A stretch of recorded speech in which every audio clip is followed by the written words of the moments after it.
बढ़ते आगे खबर भोपाल से। दरअसल भोपाल से आ रही इस वक्त की ये बड़ी खबर आपको बता दें कि बीजेपी अभी से ही लोकसभा चुनाव को लेकर के रणनीति बनाने में जुट गई है और उस पर अमल भी करती हुई दिखाई दे रही है। आज भी इसी को लेकर के खास तौर पर बैठक हुई थी और इस बैठक में कई बड़े फैसले लिए गए। लोकसभा चुनाव को लेकर के ये बड़े फैसले लिए गए हैं। बता दें कि प्रदेश में हर वर्ग का अधिवेशन कराया जाएगा, यह फैसला लिया गया। जिले में जल्द ही लोकसभा चुनाव के कार्यालय भी खोले जाएंगे। आपको बता दें कि केंद्र की विश्वकर्मा योजना का तेजी से प्रचार प्रसार भी किया जाना है, इसको लेकर के भी इस बैठक में चर्चा हुई। विकसित भारत संकल्प यात्रा में 100% लाभार्थी तक पहुंचने का टारगेट भी रखा गया है। वहीं मंत्रियों को भी हर लोकसभा क्षेत्र की जिम्मेदारी दी जाएगी, यह भी फैसला लिया गया। तो लोकसभा चुनाव को लेकर के जिस तरीके से बीजेपी अब पूरी तरह से एक्शन मोड में है, उसी का असर दिखाई दे रहा है। बाकायदा बैठक हुई, बीजेपी की बैठक में बड़े फैसले लिए गए। लोकसभा चुनाव को लेकर के ये अहम फैसले लिए गए। गौरव गुप्ता मेरे साथ, मेरे सहयोगी इस खबर पर लाइव जुड़ रहे हैं भोपाल से। गौरव, देखिए बीजेपी एक्शन मोड में है। मिशन मध्य प्रदेश फतह करने के बाद अब मिशन 2024 में भी बीजेपी जुट चुकी है और इसको लेकर के रणनीति भी बनने लगी है और जमीन पर उस पर अमल भी होने लगा। देखिए, बीजेपी की एक खासियत है कि वो हमेशा चुनाव के विरुद्ध रहती है और अभी विधानसभा चुनाव मध्य प्रदेश में संपन्न हुए ना और उसके बाद अब लोकसभा चुनाव की तैयारी 29 लोकसभा सीटें हैं मध्य प्रदेश में और इस बार बीजेपी का टारगेट है कि 29 लोकसभा सीटें इस बार बीजेपी मध्य प्रदेश में जीत सके। जिसके लिए आज एक बड़ी बैठक भी मध्य प्रदेश की राजधानी भोपाल की बीजेपी के प्रदेश कार्यालय से बुलाई गई थी, जिसमें राष्ट्रीय मंत्री बल के तमाम पदाधिकारी की बैठक की, जिसमें मुख्यमंत्री मोहन यादव भी शामिल हुए थे।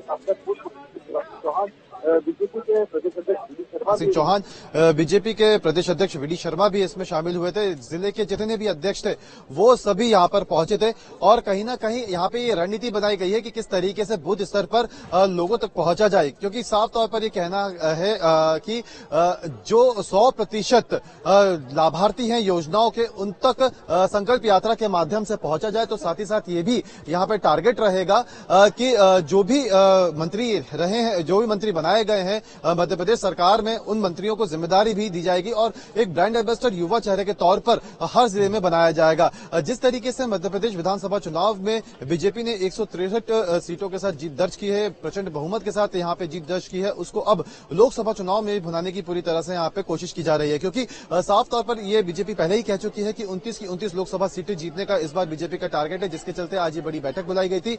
इसमें सही जो आगे की रणनीति है उसको लेकर चर्चा की गई है और साफ तौर पर ये सभी पदाधिकारियों को कहा गया है कि बूथ स्तर पर 100% लाभार्थियों तक पहुंचने की यहां पे कोशिश की जाए। इसके अलावा हर जिले में लोकसभा चुनाव को लेकर कार्यालय भी खोले जाएंगे, इस बात को लेकर भी यहां पे मंथन किया गया है। और यही नहीं, जो सीटें विधानसभा चुनाव में बीजेपी हारी थी, उन सीटों को लेकर भी आने वाले 2 दिनों तक मंथन किया जाएगा। 2 दिन तक ये मंथन चलेगा और जो प्रदेश अध्यक्ष वी डी शर्मा है, उन्होंने भी अपने बयान में साफ तौर पर कहा है कि 25 जनवरी तक लगातार इसी तरह से बैठकें जारी रहेंगी और ये मंथन किया जाएगा कि किस तरीके से 2024 मिशन को पूरी तरह से फतेह किया जाए, मध्य प्रदेश में क्लीन स्वीप मारी जाए। और इसी के चलते ये बैठक जो है आज की गई है।